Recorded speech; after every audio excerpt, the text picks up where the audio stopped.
Welcome, everybody, to another episode of Shadows Podcast. I'm your host, Trip Bodenheimer. Super excited today to have with us retired Major General John Gronski, who's going to be our guest here today on the show. But before I get started, I wanted to start off first and plug our Facebook page. If you haven't had a chance to already go over there and give us a like at the Shadows Podcast, and also head over to our Instagram page at _shadows_podcast. Go over there, give us a follow. We got some bonus content. That's kind of where we've been dropping bonus content. Books. We have a weekly read that we're recommending. So a bunch of stuff to check out over on the Instagram page as well. So today I am excited to have retired Major General John Gronski. I'm going to read off just a little bit of, if I were to read off his accolades, I would probably be here for about 45 minutes, but I'm going to start off with, he's a proven combat leader with over 40 years of active duty and National Guard experience in the United States Army. He's a leadership and peak performance expert, motivational storyteller, author, so much more. Sir, welcome to Shadows Podcast. Hey, Bodie, it's great to be with you. Thank you for hosting me on your show today. Appreciate it. Absolutely. Definitely looking forward to it. And before we get started, I got some rapid fire questions like we've been doing with all our other guests. First one for you. Other than yours, what book would you recommend to somebody? Yeah, the list could be very extensive. In terms of a military book, I mean, We Were Soldiers Once and Young has always been a favorite of mine. The Leadership Engine by Noel Tichy, just for a general leadership book, non-military. But it's basically focuses on the need for leaders to have a teachable perspective, to tell stories and to inspire their followers by the personal stories they tell. So those are two favorites. Okay. And we'll have those in the description for this podcast as well. We were talking before we hit record. We have both spent time in Europe. Favorite vacation spot in Europe? Wow. I'd say Austria. Austria, so beautiful. And the reason, and I think my favorite, I've been to Prague, which is a beautiful city, but I really love Salzburg. And and I'm also trying to make points with my wife since she's an Austrian. So when she listens to this podcast, she'll be happy to hear that I recommend Austria as a vacation spot. But I'll tell you, I also have a great affinity for Lithuania. Lithuania, a Baltic country, was basically illegally annexed by the Soviet Union, World War II timeframe. I spent a year there back in 2000, and then I also spent a lot of time there between 2016 and 2019. Just a fabulous country, which is a hidden gem. Visit the capital city of Vilnius in Lithuania. That is one of the few spots we didn't get to go to while we were over there, but we spent plenty of time in Austria, and it is beautiful. Right. Rope climbing there. That was amazing. What is your go-to workout music? I'd say AC/DC. I like it. It kind of pumps me up, and that's why I usually work out to AC/DC, Metallica, music like that. Yep. Thinking along the same lines. That's on my list too. Give us a couple of hobbies that people may not know that you're interested in. Yeah, I love the bicycle ride. As a matter of fact, I also love to work out at the gym, but in March of this year, my wife and I decided to stop going to the gym and just do, work out at home. And one of the favorite things we love to do is bicycle ride together.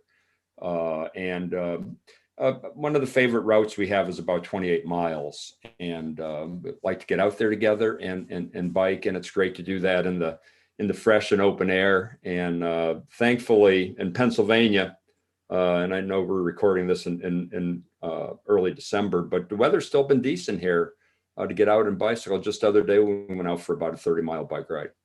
Wow. Yeah, we did kind of the same thing. I haven't stepped foot in an actual gym since March, and we did a garage gym here, but I went outside this morning and it was a little too cold for me. And I was like, no, and this is Alabama. So this it goes to show you how thin skinned I am. So I'm going to work out after this. Great. So yeah, thank you for participating in our rapid fire questions. Now, to get things started with your journey, tell us about your upbringing. It was in Northeast Pennsylvania. Yeah, I grew up in a small town, Music, Pennsylvania, about 5,000 people, just south of Scranton.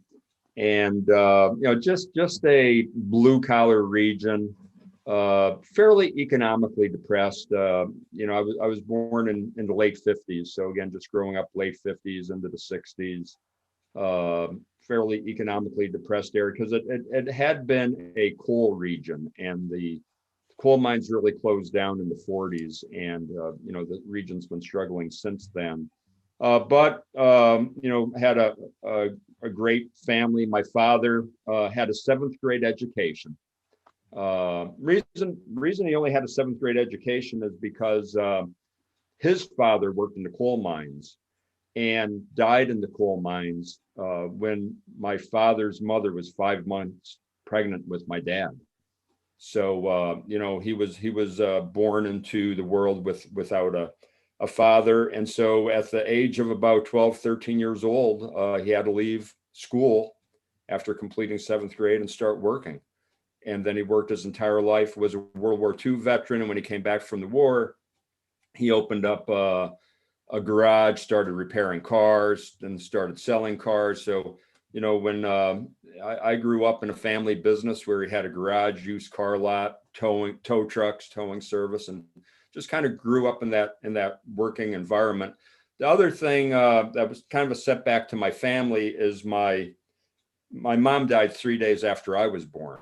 So I was the youngest of 7 children. So here was my dad just starting a business essentially, and finding himself without a wife and with 7 kids to raise. So, it was I guess when you look back on it, it could be considered a tough life, but it was the life we knew. There was a lot of love in the family, and just learned how to work hard and try to make the best living that you could for yourself. Yeah, I couldn't imagine. Did he ever share with you what he did in World War II? Yeah, actually, he was in the Air Corps, the Army Air Corps, and he was a cook. Wow. Because he did work in restaurants prior to the war. I don't know how he ever got into the, car business, because he worked in restaurants most of his life leading up to World War II. But he was a cook and a favorite. He didn't talk about the war much, but he did mention one time when Eisenhower came into the mess hall where he was cooking, and that was obviously a big treat for him and everybody else who was involved with preparing the food there. I bet. Yeah, Eisenhower. We had someone on our show, Jeremy Kubicek, and he said that the Eisenhower book is about as good a leadership book as you can get. Yes. Yeah. I've read several books on Eisenhower and how, talking about mentorship. His mentor was a general, not very well known, Fox Connor, who was one of Eisenhower's mentors, and really kind of taught him a lot about leadership and took him under his wing. And yeah, and anything on Eisenhower is a very interesting read for sure. Yeah, absolutely. So what made you want to join the military? Yeah, that's a good question. The truthful answer is I wanted to get out of my hometown. Right. And then, I ended up spending 40 years in the Army between active duty and the National Guard. So the main reason was, hey, want to leave my hometown, want to get out and see the world a little bit. I knew my father always encouraged me to join the military, so I knew he would be proud of me if I did go down that route, and it was really the best decision I ever made in my life. I've made so many friends, so many adventures, and just the honor of serving one's country. Yeah. So I love asking people, not just why did they join, but why did they select the branch that they did? Yeah. I heard the story when we were interviewing one of our previous episodes about John Levito. and how he wanted to join the Navy, but he ended up going to the Air Force recruiter instead. What made you decide to join the Army? Yeah, I guess, again, when I was a kid, growing up in school, I loved to read books about World War II. I mean, they were my favorite books to read. And most of the books I read about World War II focused on the Army's role in that war. And so I guess when I thought of the military, I just naturally thought of the Army as the branch of the military that one should join. So I think that was the main reason. Okay. And what were some of because you were active duty until 1982, correct? Yes. What were some of the early lessons you learned young in your career?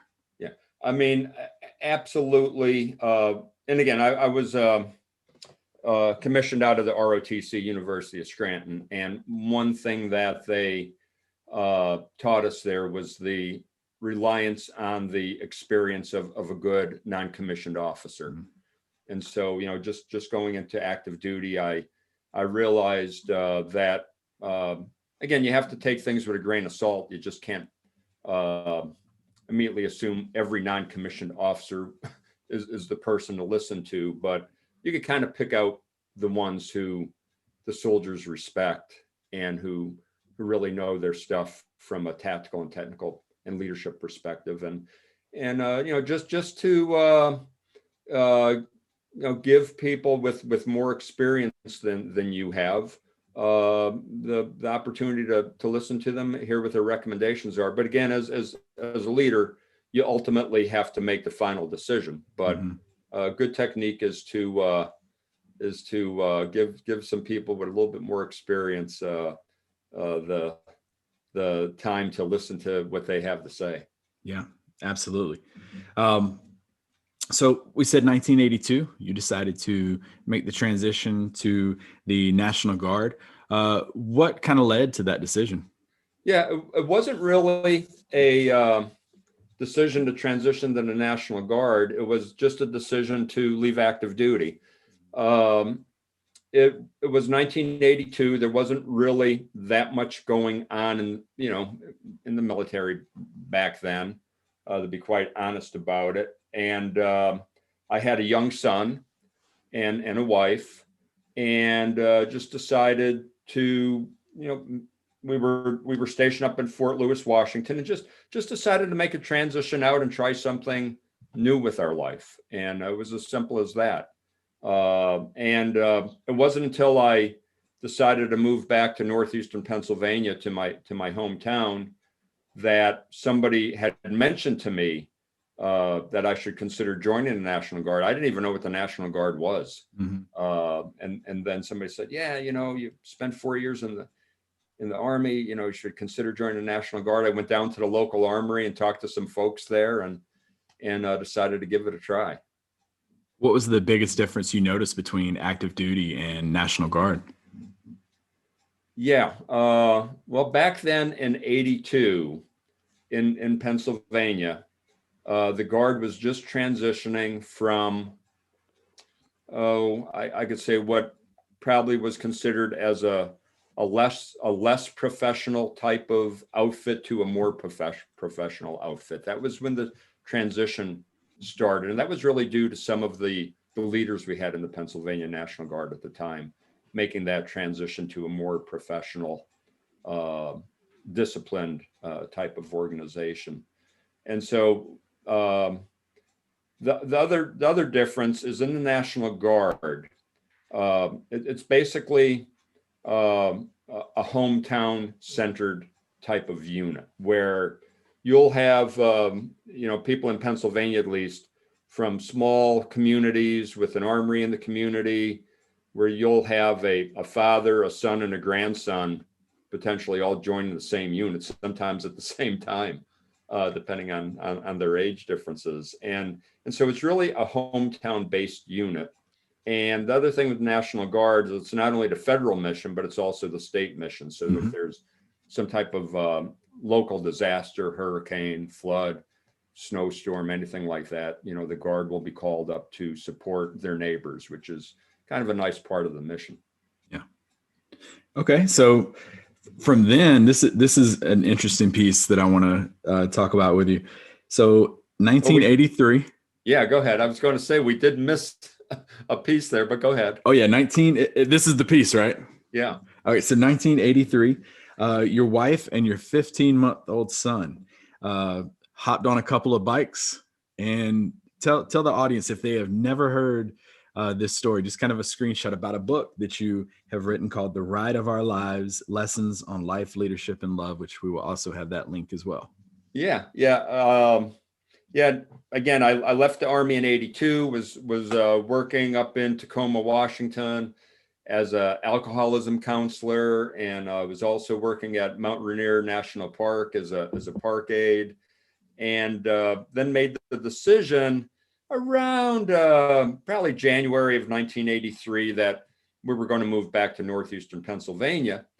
And since we were living on the West Coast and moving back to the East Coast, I had this brainstorm that I shared with my wife. Hey, since we're going from one coast to another, how about if we make it an adventure? Let's bicycle across the United States. And she agreed to that. She was an adventurous person anyway. And I bought a bicycle trailer that we could, transport our 15-month-old son Stephen in. And in the end of May 1983, we started on what turned out to be an over 4,000-mile adventure across the United States. And 3 months on the road, a 2-man backpacking tent, 2 sleeping bags, a little 1-burner camping stove, and our gear packed into our bicycle bags, which are known as panniers, that were strapped to the side of the bike, and off we went. And I'll tell you, that first day, as we bicycled away from the apartment that we had been staying in, and all we had was bicycles, and I think we were the ultimate thin-skinned vehicles, I like to say. And our bikes that first day, we were planning on doing 30 miles the first day, because I had a friend who lived 30 miles away that we planned on staying with. And our bikes were just all over the roadway. I mean, they were unbalanced because of the way I loaded up those bicycle bags.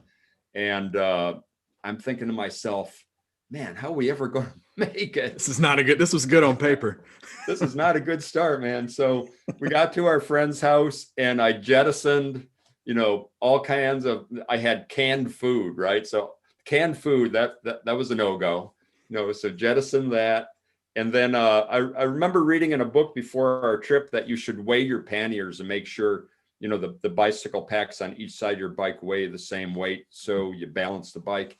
And I didn't pay any attention to that advice, but when I got to our friend's house after, having that difficulty making it there, I weighed every bag to make sure they were the equal weight on each side of the bike. And then when we started off from our friend's house again, about 2 days later, bikes were fantastic. So it does pay to listen to sound advice. Yeah, lesson learned. Yeah. So during that 3-month journey, I just have to ask about this, because I saw that you had to endure rain, wind, traffic, and an angry bull. Yeah. Where did you encounter the bull? Yeah, it was in Oregon. We were crossing the Cascade Mountains. We came over a pass and had a 7-mile descent down into a valley. And it was, I remember when we got to the top of the pass, we hit snow up there. And then as we're going down the 7-mile descent, it was raining. And so we had on our red rain jackets. And we get down into the valley just as the rain was stopping.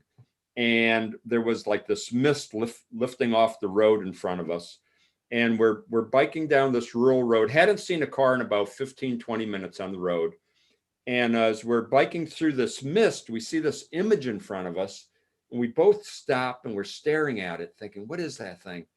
And as it gets closer, we were able to see it was a bull. And this bull, which must have escaped from a farmer's field, started pawing at the roadway, and it was blowing steam out of its nose. So you're a matador at this point. Yeah, I thought that only happened in cartoons, this whole steam coming out of it. And you had the red jacket, right? We had the red jackets on. So we're basically stopped there, and we're trying to devise a plan of what we're going to do. And all of a sudden, this car comes up alongside of us from behind us, And the guy in the driver's seat looked like a farmer, just the way he was dressed, coveralls, flannel shirt. And he said, "Hey guys, it looks like you got yourself in some trouble." He goes, "This is what we're going to do." He goes, "You keep your bikes to the left side of my car. I'll keep the bull to the right side of my car, and we'll kind of go by him together." And he goes, "We'll keep on going down the road about another quarter mile or so till we're, out of sight of the bull." Wow. And we did that. We executed that plan, and it worked. And I like to say that's where divine intervention entered into our trip, because honestly, hadn't seen a car in about 20 minutes. He came out of nowhere, had enough sense to stop and help us. Yeah. And that plan worked. And I kind of shudder to think what would have happened if he didn't come by. Wow. That is, talk about timing. Yeah. Yeah. It was great. Divine intervention. Yeah. So y'all finished that journey. And like I said, it was a 3-month journey. Y'all get done with it. What was the one thing that you and your wife looked back at and learned about yourselves?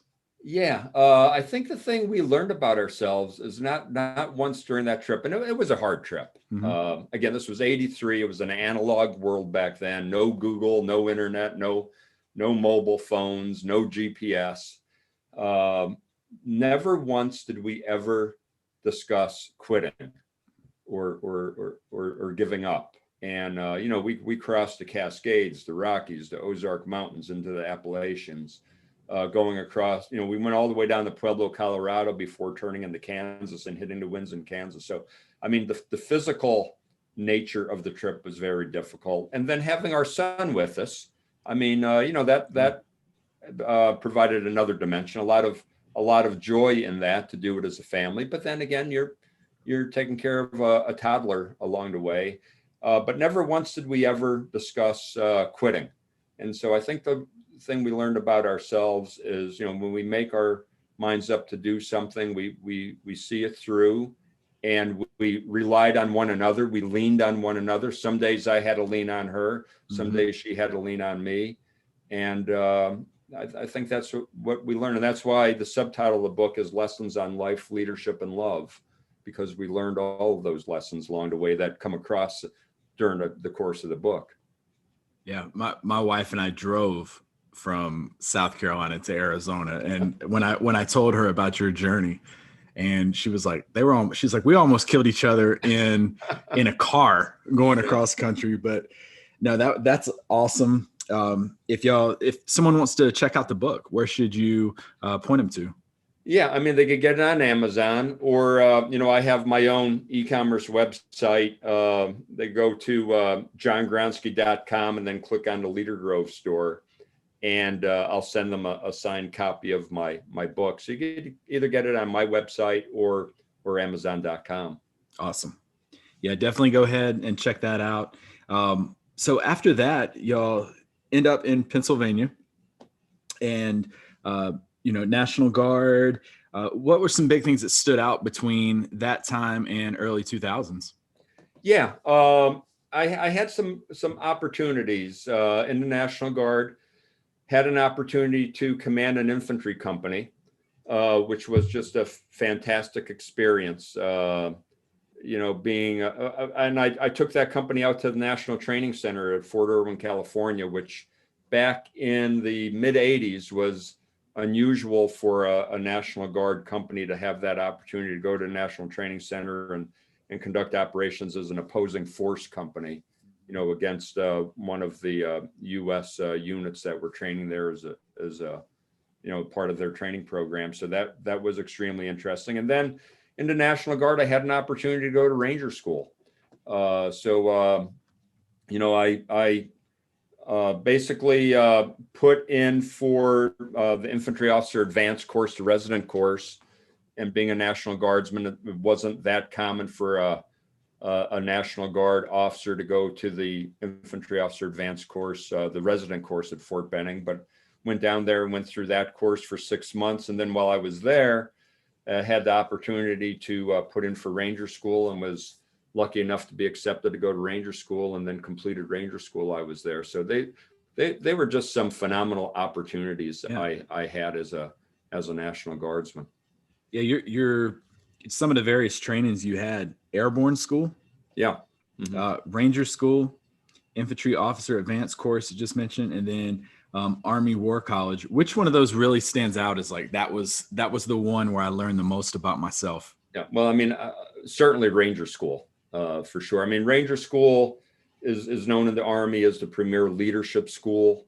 When I went through, it included the desert phase out of Dugway, Utah. I think it was 72 days in length. And, you get very little food, very little sleep. Mm-hmm. You're put in various stressful situations. And it was just something where you really learn how much you could push yourself in a non-combat situation. I'll tell you another really cool school that I went to that you didn't mention was a mountain school up in Vermont, run by the Vermont National Guard. But a lot of active duty troops go to that mountain school in Vermont. And I'll tell you the truth, aside from Ranger School, that was probably the most physically demanding school I ever went to. I went to the winter course, and we were getting only about 3 or 4 hours of sleep a night, and a lot of ice climbing, cross country skiing, and just learned a lot about myself at that school as well. That's interesting. I'm gonna have to. I'm currently working with a couple of the guys from the Vermont National Guard.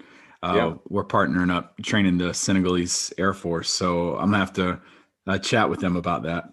Yeah, ask them about that mountain school. I think it's at Camp Jericho, Vermont, if I'm not mistaken. Okay. Yeah, we'll definitely do that. Yeah. So after all of that, one of the next big crisis that strikes our country was September 11th, 2001. Yeah. Talk to us about the events in your life at that time and the National Guard's role.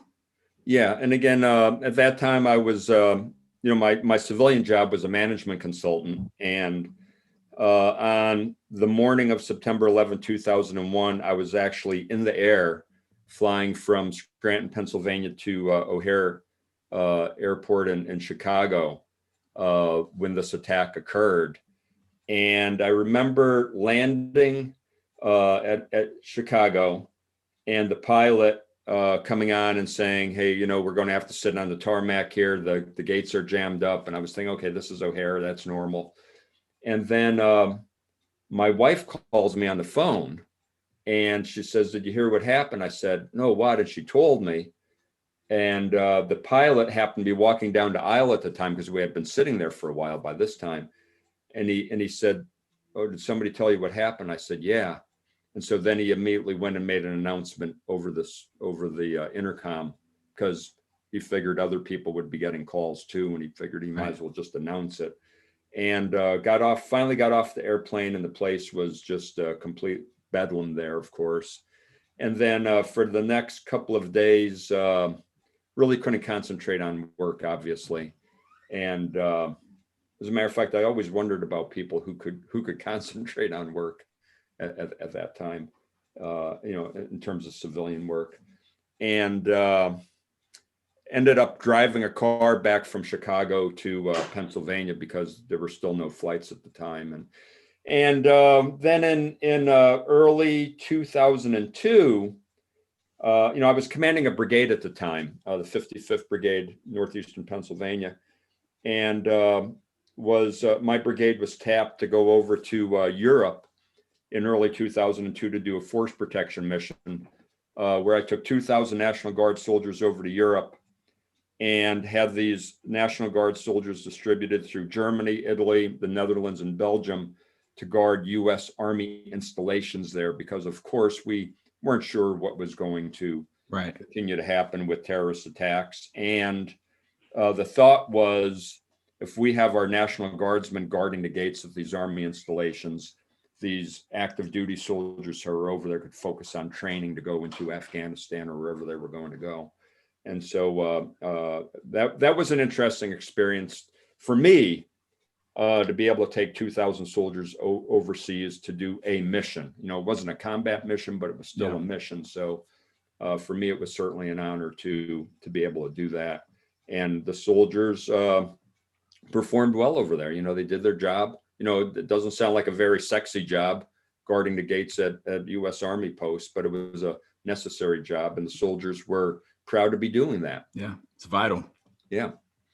So then from January 2005 to August 2006, you were the commander of the 2nd Brigade, 28th Infantry Division, Operation Iraqi Freedom in Ramadi, Iraq.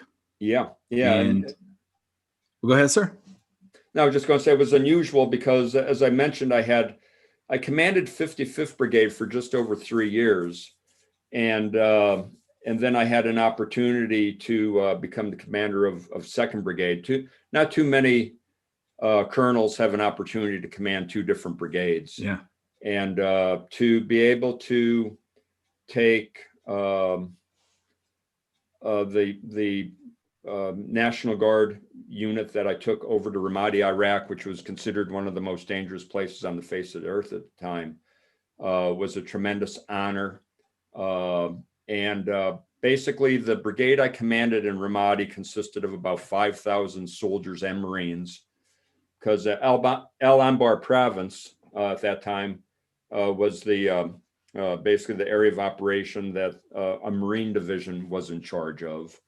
And so here I was, a National Guard Army Brigade commander in Ramadi, Iraq, task organized to a Marine division. And then I had an active duty Marine battalion task organized to my Army Brigade.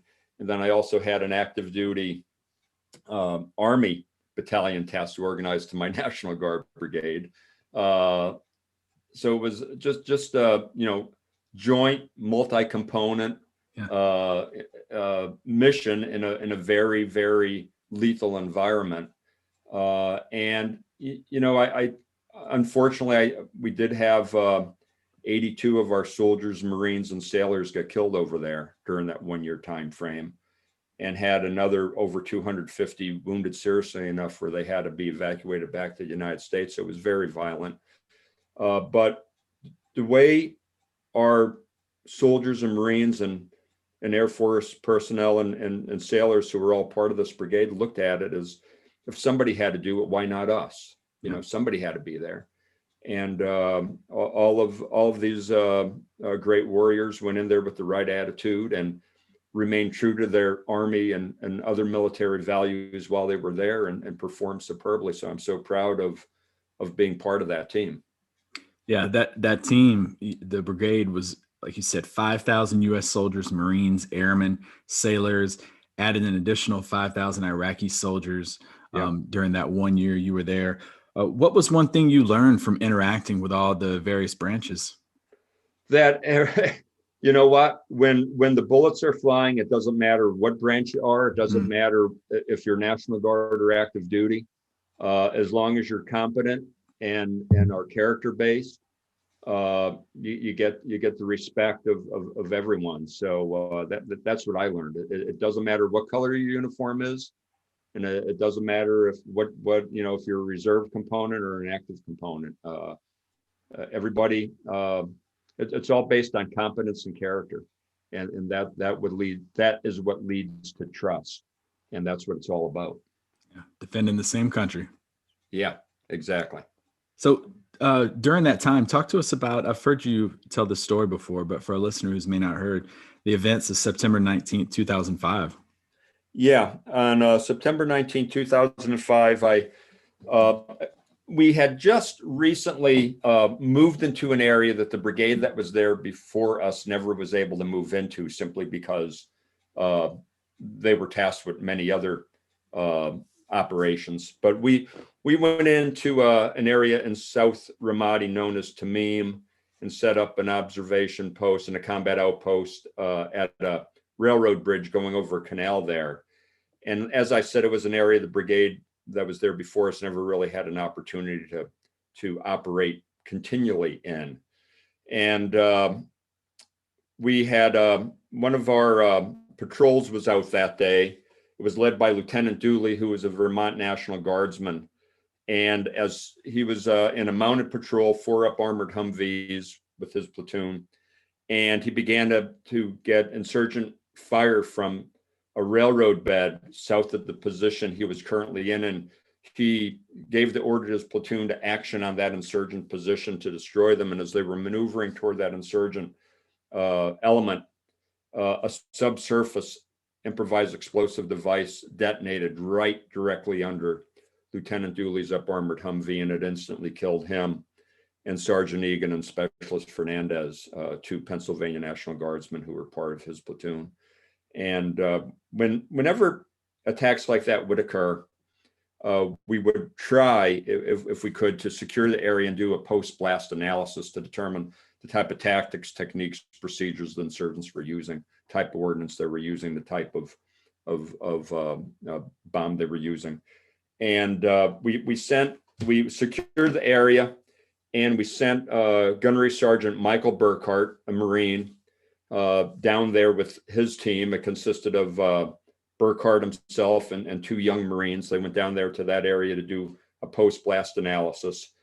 When Burghardt got down there, Gunny Burghardt got down there, he saw the destroyed up-armored Humvee and saw a large crater near it, about 4 feet in diameter, a couple feet deep. He made a quick assumption that's where the roadside bomb had been placed that destroyed this up-armored Humvee. So he jumped down in the crater, and as soon as he did that, he realized he was in a little bit of trouble, because once he got in the crater, he saw two artillery shells with red detonation cord running into the nose of those artillery shells, a live roadside bomb a couple feet away from him. So he took his K-bar knife, cut the red det cord. He didn't see a third artillery shell placed in the crater behind him. An insurgent was off in the distance watching, had a detonation device, a wireless detonation device, clicked the button on it, artillery shell detonated, knocked Gunny Burghardt about 15 feet into the air. Oh, and by the way, just to add to the chaos and confusion, there was a reporter from the Omaha World Herald down there on the scene, an embed reporter at the same time. But Gunny Burghardt knocked into the air, landed on the ground, unconscious, pants soaked with blood. The soldiers who were there called in a helicopter to come in and medevac him out of there. They cut the pants off. Gunny Burghardt started tending to the wounds on his legs. Finally, he regained consciousness. and when he regained consciousness, he asked the soldiers if he had his legs, because he had no feeling from the waist down. And Gunny Burghardt told me himself that the reason why that was the first thing on his mind about, do I have my legs, was because of his dad. His dad served 2 tours in Vietnam, and on his dad's second tour in Vietnam, he was shot in the back by a sniper, and Gunny Burghardt had to grow up as a young boy with the pain of seeing his dad being confined to a wheelchair. And his dad was still alive, and Gunny Burghardt's worst nightmare was to return back to the United States also in a wheelchair. He didn't want his dad to have to see him like that. And so the soldier said, "No, Gunny, you got both of your legs, they're intact, they're fine." And a few minutes later go by, and he gets this tingling sensation in his legs, and he tells the soldiers he wants to try to stand up, and they couldn't believe this, because just a few minutes ago he was blown up with a roadside bomb. But he struggles to his feet, and he's standing there. Helicopter lands on the ground behind him, and the soldiers tell Gunny Burghardt that they want him to get on the stretcher so they could carry him to the chopper. And Burghardt looks at them and he says, "I'm not going to have you carry me to the chopper on that stretcher. I'm going to walk there under my own power, because I don't want the insurgents to have the pleasure of seeing me being carried to a chopper." And as he said that, he raised his arm into the air and threw what we'll call a one-finger salute to the insurgents.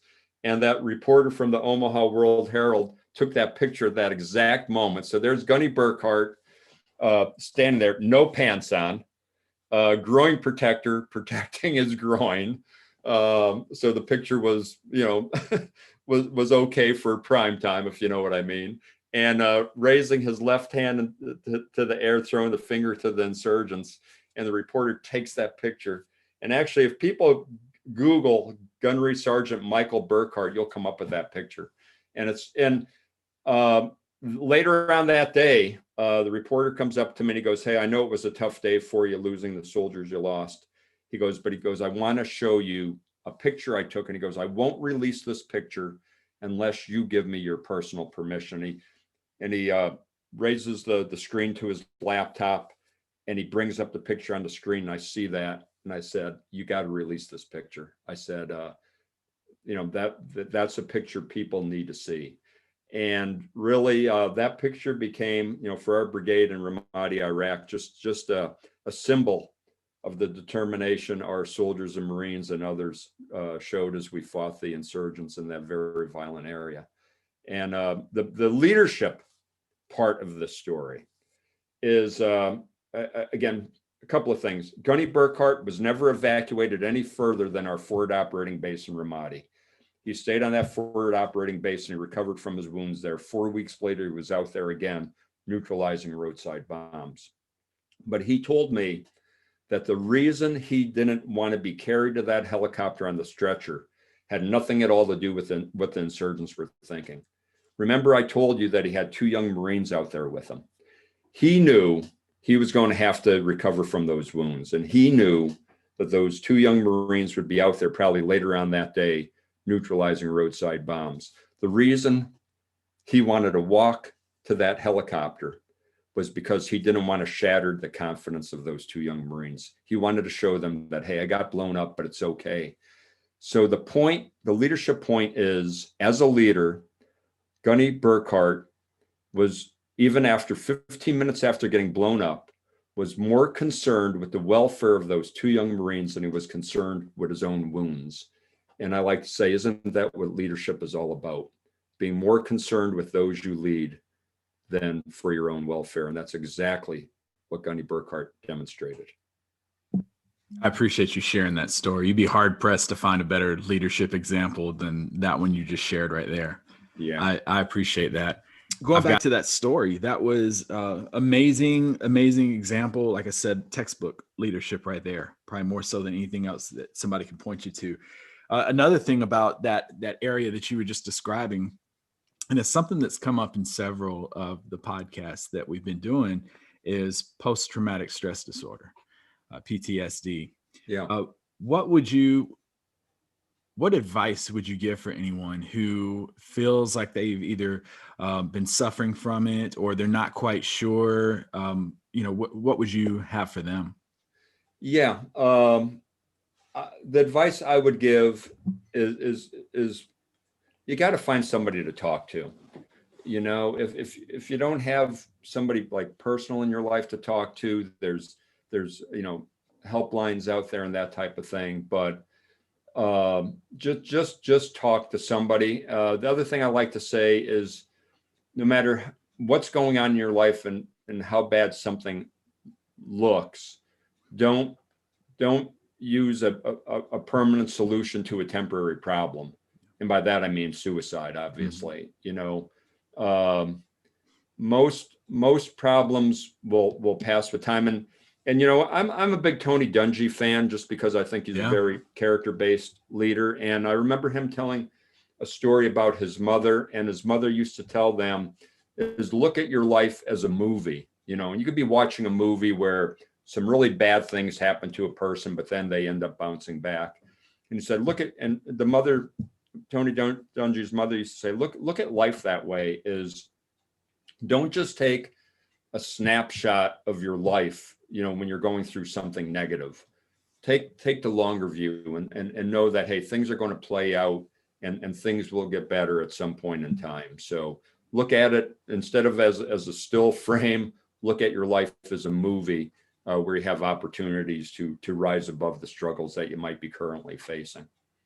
Yeah, and I think, and we'll get into it when we start talking about leadership philosophies and stuff, but I think being vulnerable, transparency, opening up more, I think is a lot more prevalent today than it was. You see a lot of, you were talking about your father, a lot of World War II vets, a lot of Vietnam vets, it's really hard for them to open up and talk about stuff they've seen. But I think now we've breeded more of a culture where, sit down, talk to someone. And I had somebody sit down in my office and tell me about a traumatic experience they've been through, and they didn't even realize what they were telling me was signs of PTSD until they sought after the help they needed. Yeah, absolutely. No, I appreciate that input, sir. And anything significant in your career that really, really stands out to you and the tail end from around your 30-year mark up until your retirement? Yeah, I'd say there's from a military perspective, I think there's three things. One was we didn't mention this, but in the year 2000, I had the opportunity to spend 1 year in Lithuania as a colonel. Mm-hmm. As a National Guard colonel, I was sent to Lithuania because Lithuania is a state partner with the Pennsylvania National Guard.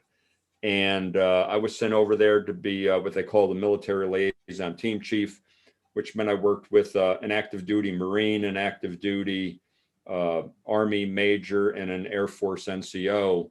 And the four of us working in Vilnius, Lithuania, our job was to bring in small teams from various components and services from the U.S. military over to Lithuania to provide information to the Lithuanians on how the U.S. military conducts business. And this was only 7 years after the Lithuanians regained their independence from the Soviet Union.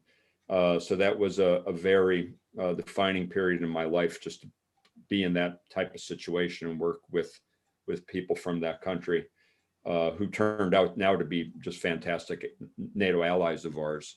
The other thing, and we mentioned it already, was that time in Ramadi, Iraq, which I learned so much from. And then, commanding the 28th Infantry Division, a division of 15,000 soldiers, was a fantastic experience. And then the culminating assignment in my career was 3 years at U.S. Army Europe as one of the deputy commanding generals there from 2016 until 2019, where I had the opportunity to travel on business to about 40 different European countries, visit many of our troops training in these countries, visit with many foreign chiefs of defense and other foreign leaders, and just really it was all about security cooperation. Working with these countries, many of them NATO allies, some of them partners of ours, and helping them understand what the United States military is all about, what our values are all about.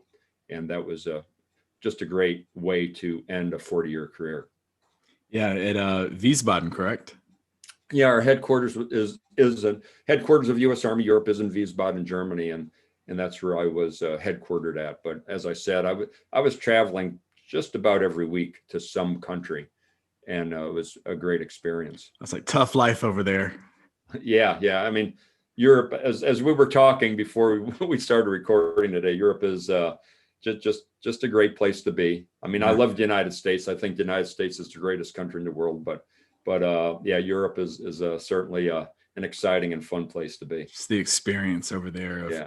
I always tell people they've never been. I said, where we were stationed at Spangdahlem, I said it was the coolest thing to be able to hop in your car and say, all right, do you want to go to Luxembourg or Paris or Brussels today? It was amazing. Yeah. So what was the toughest part of transitioning from 40 years active duty National Guard to the retirement phase? Because I have some friends now who are right there at that mark where they're about to retire, and that's like one of the biggest things I ask is like, what are some of the biggest hurdles that they had to overcome? Just a quick story. When we were over, we lived on a military post when I was on active duty back at Fort Lewis, and we lived on a military post, Clay Caserne in Wiesbaden, and when you're on a military post, all the neighbors just gravitate together. You move into the house and all the neighbors are coming over, introducing themselves, and you're just part of that neighborhood immediately.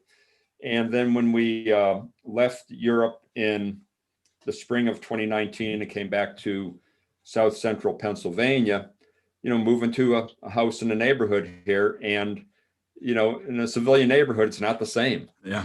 Everybody just doesn't come over and welcome you like they do in the military. So it's that whole family environment of being in the military. When you're in the military, your fellow soldiers or airmen or whomever are part of your family. Yeah. And you just don't normally get that in most civilian experiences. So I think that was one of the hardest things. And the other thing is the shared values we have in the military. I mean, the military, no matter what, I know each branch of service has its own values, but the values are very, very similar, and we share those values as military personnel.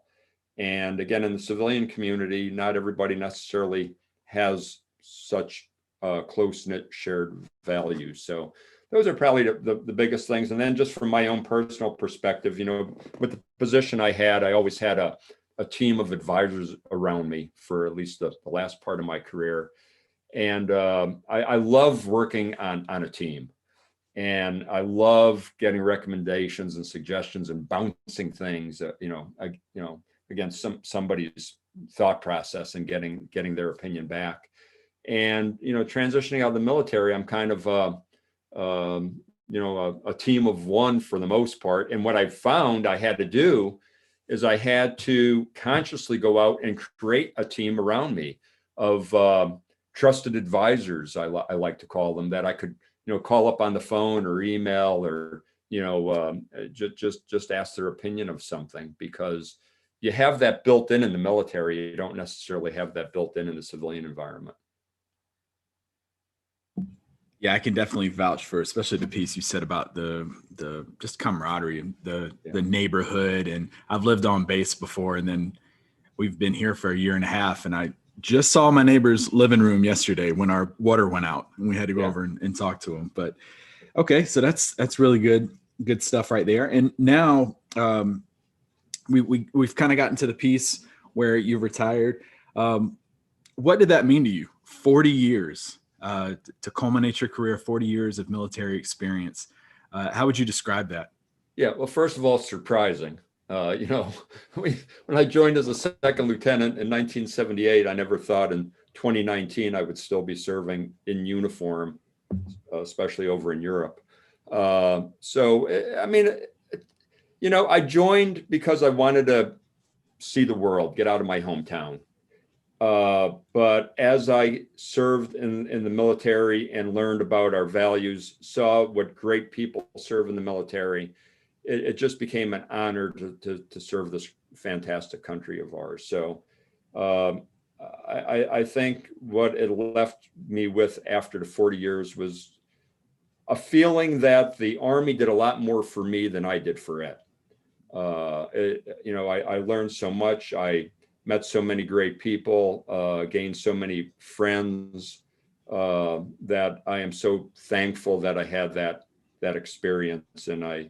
And again, just an honor to serve one's nation, because I do love this country. I do think that this country is a beacon of liberty for many people. I will tell you, even in the 2016 to 2019 timeframe, as I served in Europe, many European allies and other partners confided in me that how much they respect the United States. I don't care when this country does have its faults, and we're trying to work through a lot of those faults. But I truly believe it's the greatest country. I'll put it to you this way. When I would fly back into Frankfurt, I would see pretty much a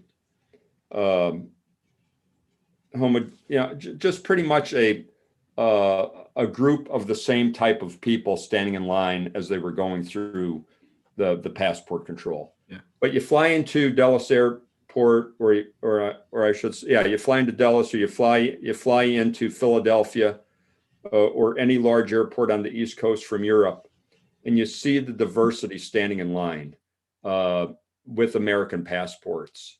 And this is just such a diverse country. I think more so than any other country.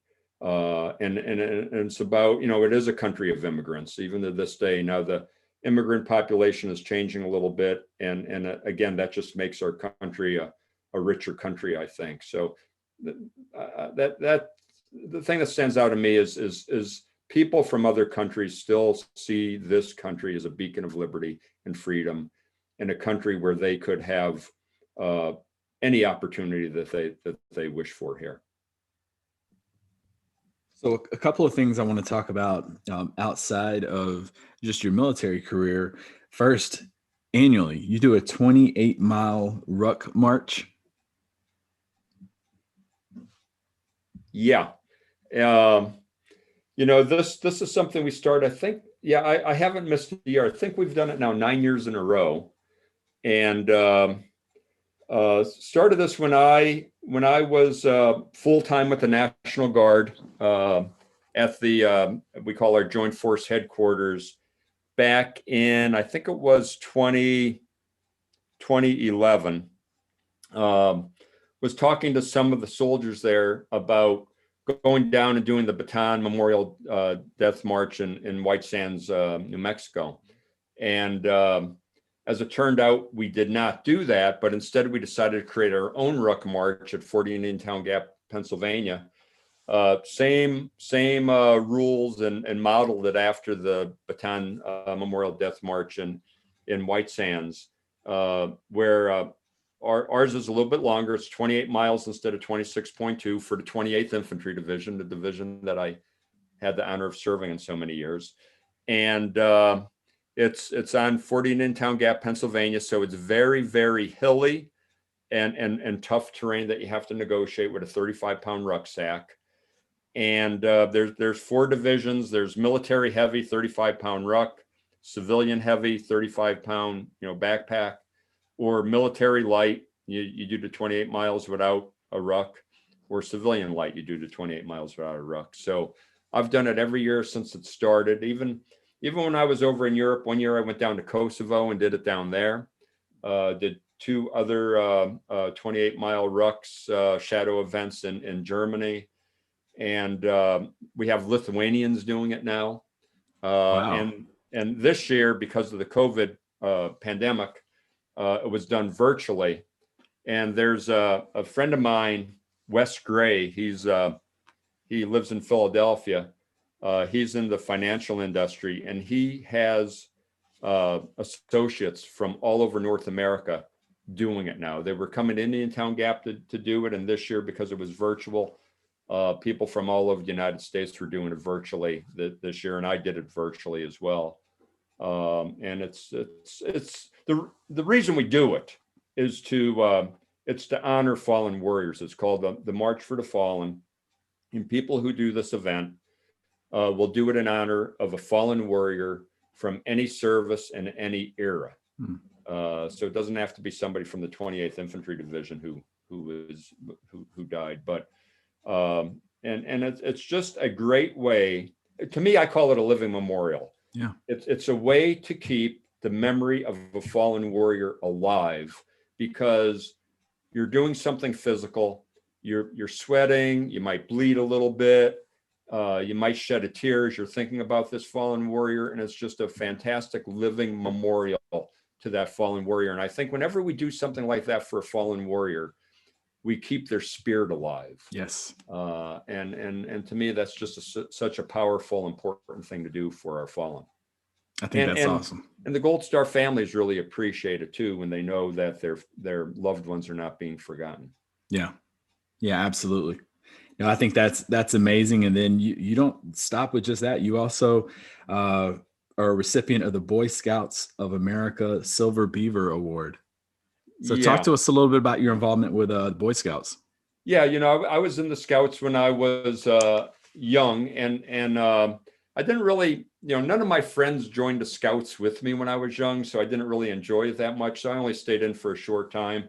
But then, I'm a father of 2 children, and so my wife and I started a Cub Scout pack back up in northeastern Pennsylvania, and got our kids involved in the Cub Scouts, and then they both matriculated into the Boy Scouts.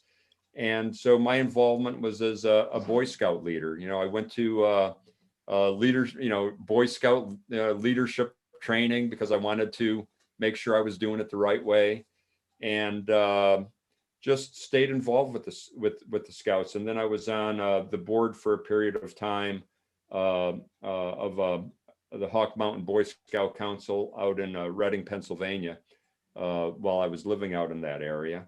And that's where I was given that award. And again, it's just about trying to help young people learn leadership and become productive members of society. Yeah, I was going to ask, what are some of the big similarities you've seen between Boy Scouts and the military? Yeah, I think the emphasis on values and the emphasis on service. Those are the main two similarities. And, you know, the Boy Scouts is not meant to be a paramilitary organization at all. Mm-hmm. But it's meant to be an organization that teaches leadership, teaches values, and teaches community service. Okay. Mhm. And so since then, you also have a leadership consulting firm. Yeah. So tell us a little bit about that. Yeah, the name of the consulting firm is Leader Grove. And the reason it's called Leader Grove is you could visualize a grove of trees, because I believe leaders are grown and cultivated over time, you know, and I think everybody has some level of leadership ability in them that could be cultivated and made even stronger if they go through the right type of training and have the right type of mentors and that type of thing. And I know you train leaders yourself, so I believe you would agree with that philosophy. And what I do at Leader Grove, you know, I'm an executive coach. I have several clients that I coach, and also conduct leadership training and leadership workshops. And since March, many of these workshops have been done virtually. But you know, I conduct these workshops. I'm also a keynote speaker, and just love doing it because, you know, just Bodie, I mean, I love being on this podcast with you because we're talking about leadership and talking about things that I feel are very, very important in my life, and I think are very, very important to this country and to the world. So anything we could do to promote values, character, leadership, I think is a good thing. And I think that's awesome what y'all are doing, and especially with everything that's happened with COVID, and it's so accessible now to access all these different opportunities and interact and connect with all these different people. And yeah, I absolutely love, if you go to their site, leadergrove.com, you'll see the trees and everything on there. And actually, I love the quote at the beginning. It says, "We grow leaders. We believe that leaders are grown, not built."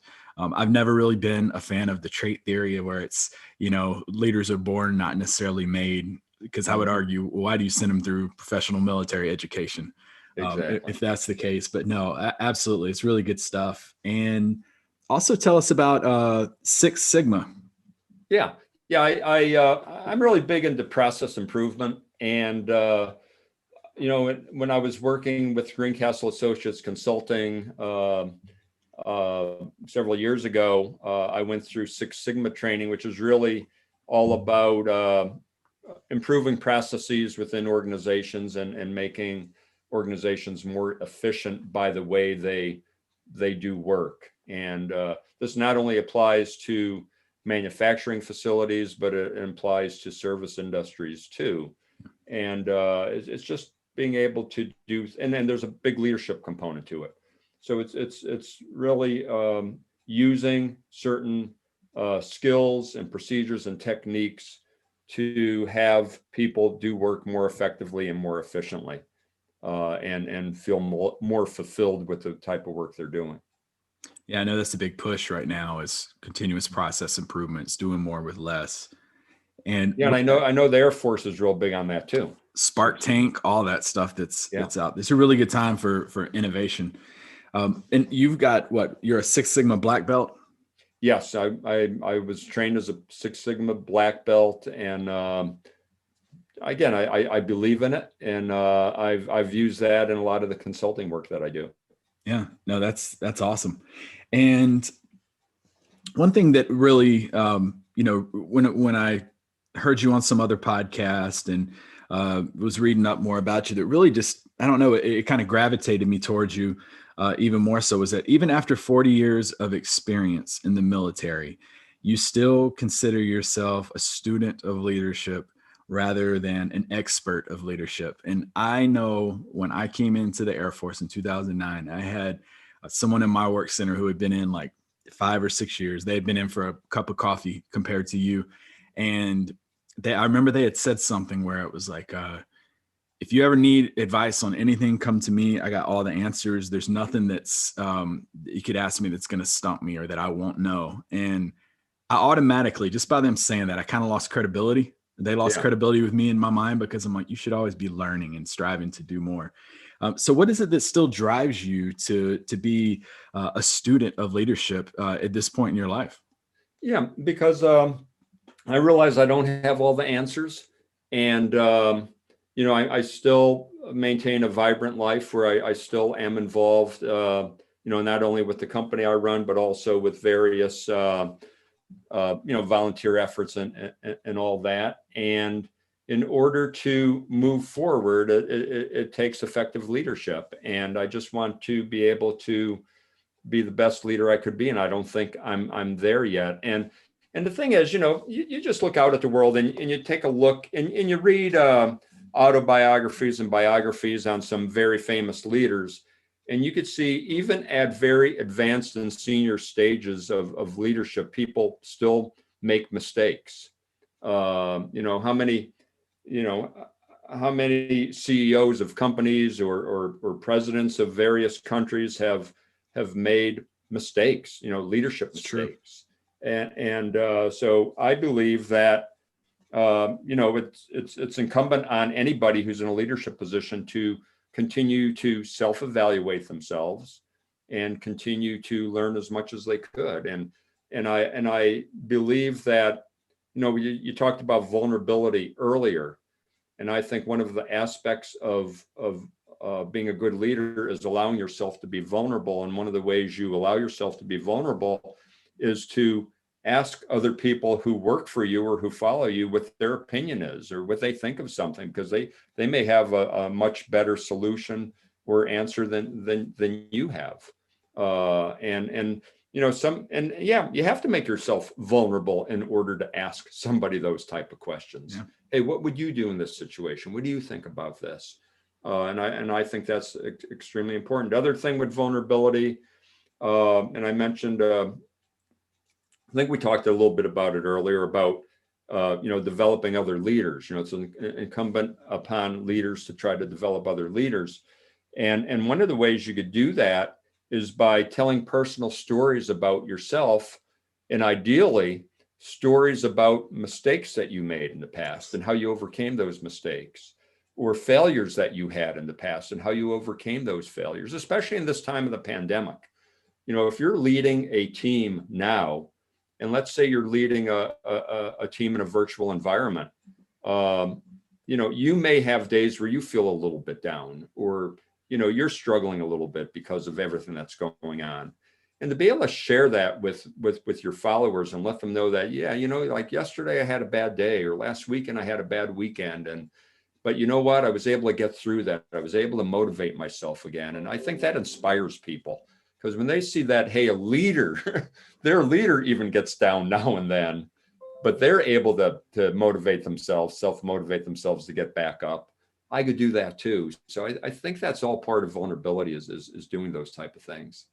Yeah, I totally agree. I remember recently, it was actually the last virtual class I had. We've been teaching so much virtual, and I had reached like a burnout point, but I came in, taught, and I came back the next day and was just kind of small talking with the class. And I said, look, yesterday, what'd y'all think? They're like, it was a great lesson, blah, blah, blah. I was like, yeah, I was burnt out, but I had to, put that mask on and go in there and give it everything y'all had. And I actually had someone message me and say the same thing. They're like, I was so burnt out, but I had to put that mask on. And I think you brought up a good point. Vulnerability, transparency, intellectual humility. You're talking about balancing that bike earlier. You got to have a healthy balance of that. Pride will weigh it all down sometimes. Yeah. So I think those three are so much more important. Now, a couple of questions here. Some people reached out to some people when we told them that you were going to be coming on here. So some of the questions they wanted to ask was, in the military especially, and I think in corporate world, titles carry a lot of weight as well. But whether you're a civilian, whether you're military, and we'll ask you specifically, other than your rank and title, why should someone follow you? Well, I think it's based on character, and it's based on competence.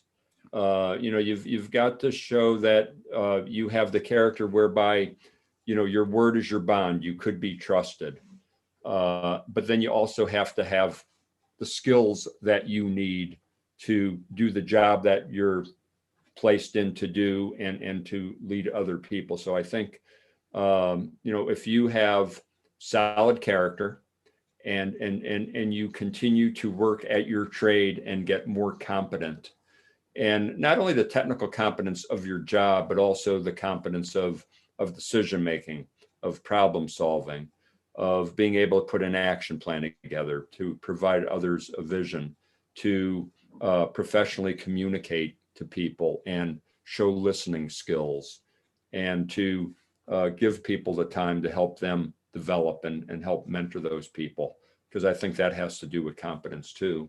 If you show people that you've got that strong character, and that you have that competence, and you're continuing to try to get better at your trade, that's a reason people should follow somebody. Yeah. What kind of stock do you put in relatability? Oh, you mean just the ability to be able to relate to other people, and to, yeah, I think emotional intelligence is something I talk about a lot. And when I talk about emotional intelligence, I'm talking about, first of all, the internal attributes of emotional intelligence, which means being self-aware. And once you're self-aware, being able to control those emotions. And then once you're self-aware and you're able to control those emotions, having the self-motivation to move yourself from a dark place that you might be into a better place, so you could be more productive. Those to me are the internal attributes of emotional intelligence. And then the external attributes of emotional intelligence is showing empathy, having the ability to understand how somebody else is feeling, and then having relationship skills to be able to relate to people. And, as a retired general, I have to be able to relate to a young private coming into the Army, and to a senior civilian leader who I might be reporting to.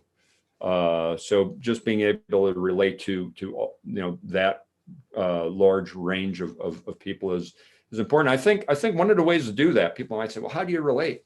I think just be yourself. Yeah. Be authentic. Don't try to be somebody that you are not. If you are just yourself, and you're authentic, and you show people dignity and respect, all those things goes a long way in being able to relate to somebody. I heard last week, the easiest job in the world is to be yourself. The hardest job is to try to act like someone else. Exactly. And yeah, I can't say that any better. Yes. Another thing I want to ask you too, since we're on kind of the leadership theme here, I heard you on Llama Lounge. If y'all haven't checked it out, episode 24, listeners know I'm a huge fan of everything they do over there, an offensive mindset. In that episode, you were talking about your own internal core values. Please explain that to our listeners. Yeah, I mean, my own core values, I have 5 of them. And I remember when I was in my late 20s, I was at a dinner, and there was a speaker there, a keynote speaker, and this keynote speaker was speaking about their core values, and why these core values were so important in them being a success in their life. And as I was driving home from that dinner, I was thinking to myself, wow, if somebody asked me what my core values are, could I just tell them?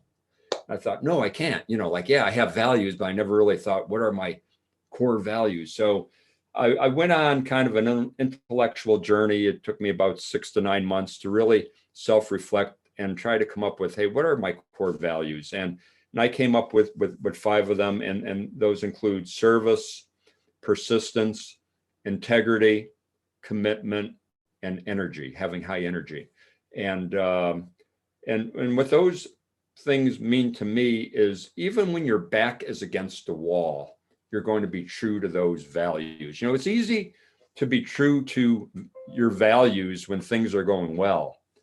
Harder to be true to your values when things aren't going so well, and you might be tempted to not display integrity, or not to serve others, or to give up, and not be persistent in something. So, or not to show that energy that you need to show when you're leading people. People don't want to be led by an energy sponge. They want to be led by somebody who generates energy in that team. So all those things I think are very important. And I think if a person hasn't really reflected on what their own core values are, they should really take the time to do that. Because again, being in any most organizations have their own organizational values, which are important. But I think on top of that, people should really reflect on what their personal values are. And when you know what your personal values are, then you could better choose what organization to join, because you want your personal values to align with those organizational values. When was a time in the latter part of your career that really stood out to you when you had to transition to more of a followership role? Yeah, I think when I think every position I've been in, and I've commanded a lot of different units from a company all the way up to a division. But everyone always has a boss, no matter what. No matter, what role you have, and as a leader, there's always somebody you've got to report to. And a few things I learned about the importance of followership is you don't want to put yourself in a position where you're publicly criticizing your boss to people who are following you, because I think that really casts a poor light upon yourself. And the other thing is I do think you have to be prepared to voice your opinion to the person who is leading you. But when that person makes a decision, and if it's a lawful decision, you need to then either support that decision or else just resign. But I think it's incumbent upon you as a follower to support the decision of the leader that you're following, unless it's something unlawful or something to that degree or unethical. And if you're not willing to follow an ethical and lawful decision, then you probably shouldn't be part of that organization anymore. And you have to have the intestinal fortitude to make that type of decision. So I'm not sure if that's where you were going with the question, but that's perfect. Yeah. Because I think a lot of people struggle with that. Mm-hmm. I think they have their personal values, their personal beliefs, and they don't necessarily agree with someone, and they tend to vent about it to their group of followers, and then that becomes infectious and it spreads. So another question that was asked, what are your opinions on basic combat training from back when you came in to now, with stress cards, cell phones being allowed? What are your opinions on that? Yeah, I'm disappointed in it. I do think resiliency is a big thing, and I don't think people, we talk a lot about resiliency and the importance of someone being resilient.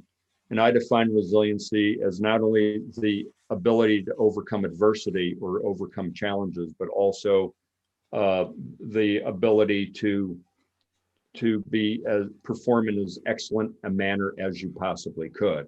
So I think there's two elements of resiliency there. And I don't think people could just become resilient automatically. Right. I think you have to train yourself to become resilient, which means moving out of your comfort zone, taking on challenges, putting yourself in positions where you have to stretch and grow and you don't really feel comfortable. And when you don't feel comfortable, that's how you learn, that's how you stretch, that's how you grow. So I think our services, our military services, have to put that type of stress on those military personnel coming into the service. I mean, not everybody is cut out to be in the military. True. And you need to have a certain amount of that intestinal fortitude and resiliency to serve, because we're are many times put in real world situations that are not that comfortable. And I think we do have to realize that, hey, it's okay if somebody joins the military and they're just not capable of making it through basic training. It's all right. Hey, they tried, but they're just not at this point in their life cut out for that. Maybe in a couple of years they could try again. but just to kind of come up with a type of model where, hey, we're going to cut back on the standards a little bit, cut back on the tough part of this training to allow more people to make it through, I don't think is a good thing. Okay. And some final questions here to wrap this episode up. What is the biggest thing you learned about yourself through your journey up to this point? I think the biggest thing I learned about myself is I'm not a saint. You know, I talk a lot about a lot of these things. I've made a lot of mistakes myself. And I think people have to have that understanding about themselves. As now and again, you know, you're not going to be up to the standards that you may have set for yourself. But you've got to learn from that failing and then try to move on again. So that's probably the biggest thing I learned about myself, is the need to be able to have that introspection in order to understand that, hey, some things I'm not going to live up to the standard that I've set for myself, but I'm only a human being. I'm going to learn, I'm going to grow. Now I'm going to try a little bit harder. So this is actually a two-part. So what is the one thing you've learned about yourself through this whole COVID situation? The ability to be able to stay positive and to help others stay positive. I've learned about myself. I haven't had this COVID situation, you know, just completely get me down, you know. Yeah. And also I've learned about myself the ability to adapt. And, you know, they love to use the term pivot now when it comes to COVID. But, you know, I went from speaking and training in face-to-face environments to doing it virtually, and then trying to get better at conducting these sessions virtually. And I do that a lot of times once I conduct a session, I like to ask participants of the session, hey, what could I have done a little bit differently to have made this more exciting for you, more interesting for you? You know, in the Army, we call it an after-action review, you know, a lessons learned session. Yeah. And I think conducting those lessons learned sessions are very important. So we continue to get better at what we're doing. It's funny because you say that. I always laugh when I get on social media, and anything that goes wrong, it's like, I went to Chick-fil-A, they were closed today. 2020 got me again.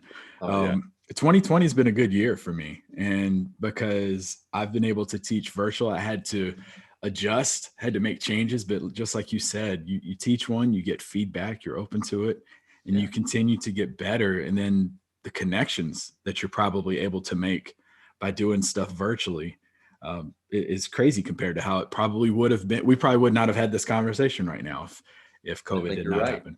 Yeah. So there's a lot of benefits. You just got to be able to be adaptable and as I said, to pivot and to make the best out of whatever situation you're in. Make every day your masterpiece. That's it. So final question. I always like to ask this question to everybody. 50 years from now, what do you want to be known for?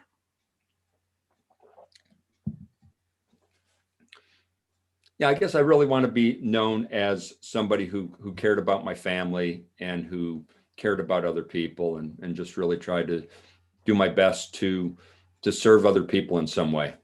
If I could be known for that, I'll be happy. Perfect. All right, sir. Well, I want to thank you again so much for taking time. This was awesome.